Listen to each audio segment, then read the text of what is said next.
Well, obviously, the biggest gamble that they've made of all, Yamato, is this one where they're supposedly signing that fucking DRX mid laner, that guy Cahu or whatever he's called.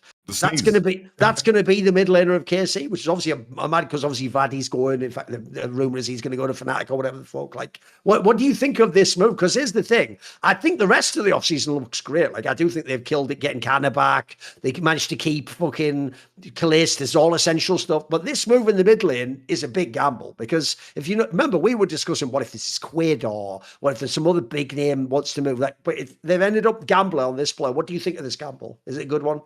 So Cahu has he has a solid amount of LCK experience. I think him stepping in for UCal, I thought that he was decent. I think the big qualifier, if anything, that really stands out, knowing that KC go off of solo queue analytics, is the fact that he's currently competing and actively rank 1. He could be rank 1 in this moment in terms of course, just to highlight how good he's doing on the solo queue ladder.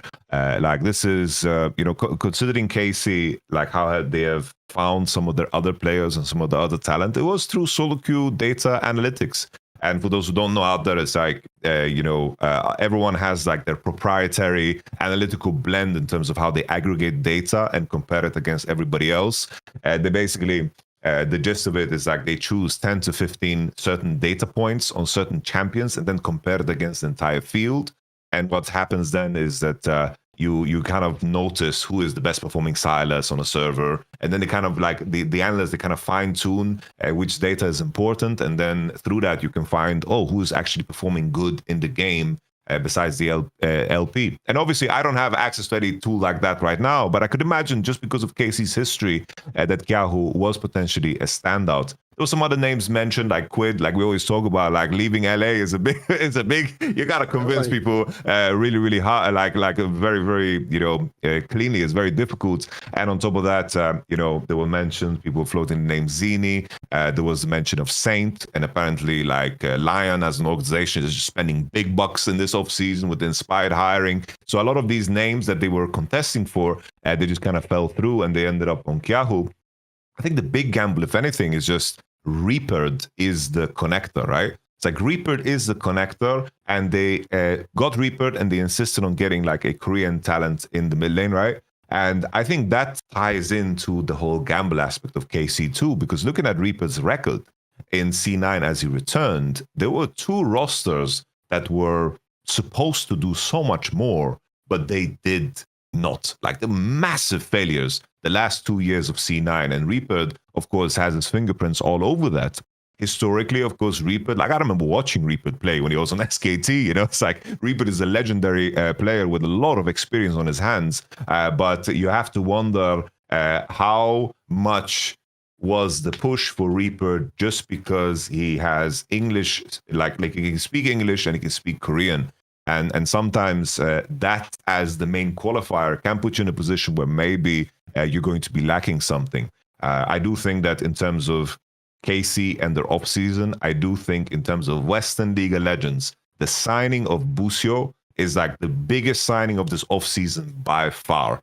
I don't think there's any news that is going to be bigger than the signing of Busio, because the support role is very, very contested, especially after the Nicky news joining SK was out of the picture. It is something that impacts North America so heavily, because I think the moment Busio decided to go to KC, Inspired had no reason to stay in FlyQuest any longer.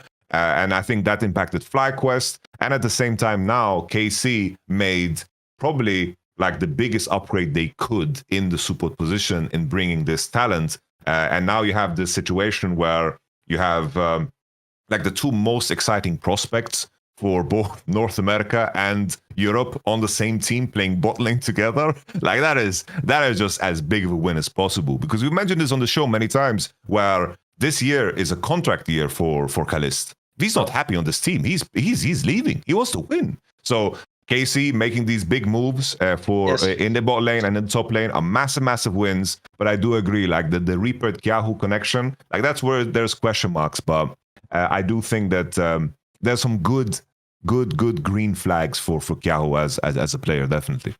By the way, this is also why it was actually so important that Jojo succeeded in that MCOY move. Because remember, in the past, the only moves like that was like Cody's son at the end of his career went to like an ERL team or whatever. Like, not super relevant, wasn't even one of the top LFL teams people don't know. So that's like that move alone won't do it. But I can tell you, I'll give you a quick analogy from Counter-Strike. What happened was, cause a few years ago, the American player, he's actually Canadian, but North American player, Twists, used to be a Team Liquid player. He went to FaZe Clan, and then in FaZe Clan, European team, he won everything that year. He won all the big prestige events, Grand Slam. That meant that literally one of his former teammates, Elige, did the same thing. Like a couple of years later, he tried doing that move. And essentially, people do observe what like their peers do as their career moves. And I think the Jojo success is going to make this happen a bunch, bro. Because I can already tell you, I just published a 2-part interview with APA from Team Liquid, who hasn't yet decided his team and it's not certain. And he already was mentioned that he's had offers, and he even said he was listening to offers from Europe.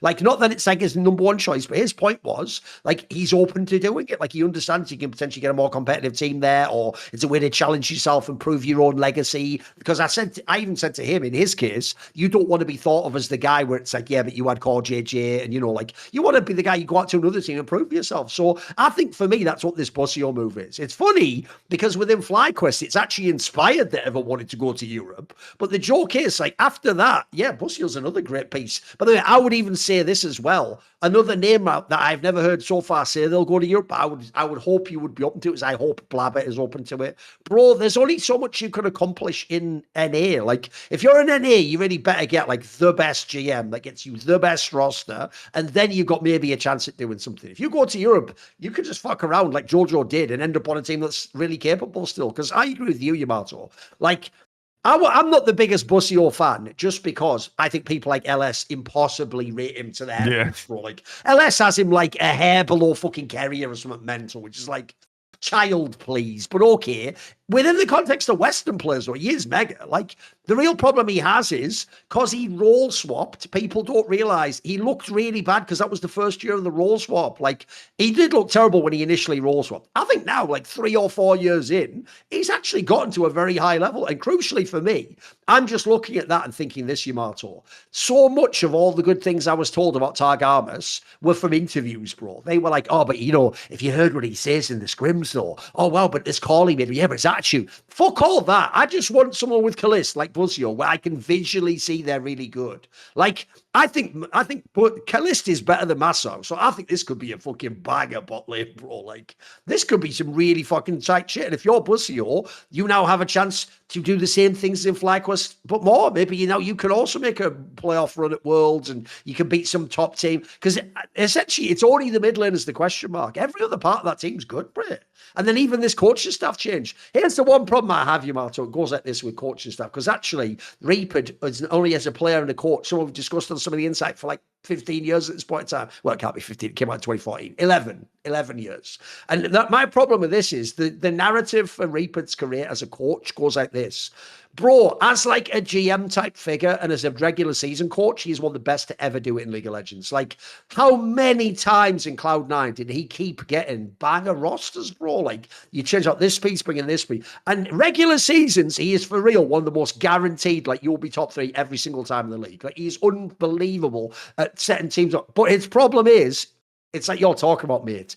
He has a crazy history of his teams underperforming in the playoffs, though. Like, there are so many times, for real, Cloud9 probably should have just won LCS on his watch, like a bunch of times, mate. And they would just come second or third, and they would lose that really 5-game series to fucking TSM or later Team Liquid. He just always somehow found a way to lose these games. I've never quite understood what his like malfunction is, because everything else seems awesome, bro. Even in 100 Thieves, he recreated his career and did an interesting angle with different players there that he brought to the forefront. So I actually do like it as a pickup. I do think actually this last year, it is totally legitimate to fire the coaching staff after that. I'm sorry, it just is. Like, they had a whole year and a half, basically, after your period. They had a bunch of players that they wanted. By the way, this last year, they had a very good roster.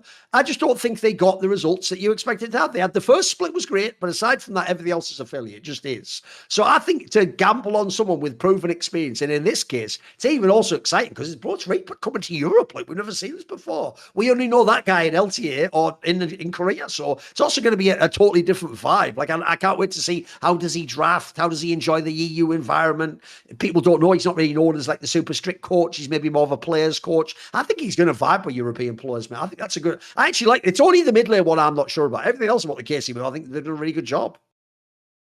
It was strange always like that after 100 Thieves that Reaper just went to Japan. That was so bizarre, isn't it? That was so strange. Yeah, and I feel like that cutoff point, like Japan, and then bleeding into, of course, just his last 2 years on C9 or year and a half. Like that is for me what is the big question mark. Like if there was a continuation from the 100 Thieves era, and if that's the starting point, I would be a lot more excited. But just this last period, the last 3 years, is like the big question mark. Like I can mention as well, it's like I wanted to, like we needed the coach, to make sure that Bo was integrated to the team, and we took like this massive risk on stake because it's like what was interesting was it's like I wanted to work with Stake because he spoke the languages, he could translate, and also had game experience. And also he worked with Bo at certain points, like in FPX as the coach, right, when they worked together. So there was just too many connections that made sense. But there was also a lot of red flags in terms of when I asked him, like, so what have you done this year? And he's like, yeah, I've been playing Diablo. I've been playing World of Warcraft. And I was like, so you don't watch like Pro? He's like, no. I was like, all right, so I want you to watch this best of 5 between. I thought they would at least lie. Holy shit! Yeah.